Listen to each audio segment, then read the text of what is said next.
Rachel Duthie describes her relationship with insulin as tumultuous. But working as a hiking guide, she's also incredibly grateful for its discovery. Being aware of your reliance on something can be quite uncomfortable.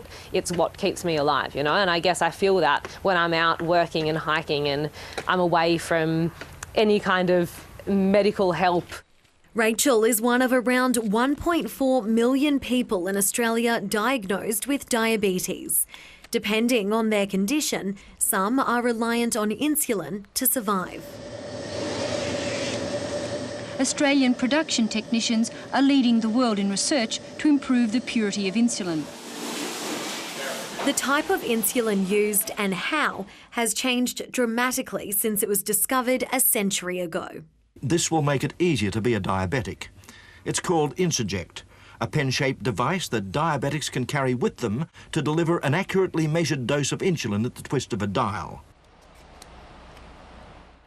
Cheryl Fowler has experienced some of the changes firsthand. I had to practice with a glass syringe, stabbing an orange, and now I have an insulin pump and a continuous glucose sensor, and that is the best control I've ever had. For 5 decades, she's held out hope for a cure.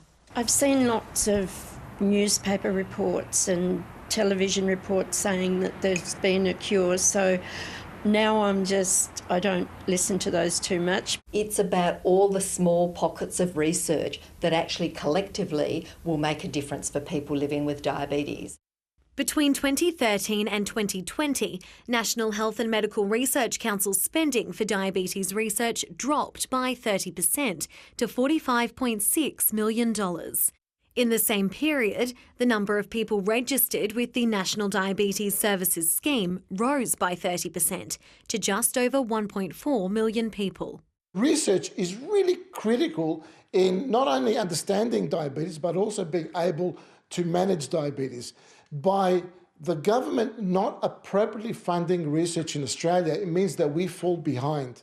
The Research Council says it relies on researchers to come forward with their ideas, and those funding applications are then peer-reviewed. The Commonwealth has committed more than $700 million to diabetes research since 2010. It's just a band-aid at the moment, and we need more. We need a cure. Until then, people like Rachel will be reliant on insulin.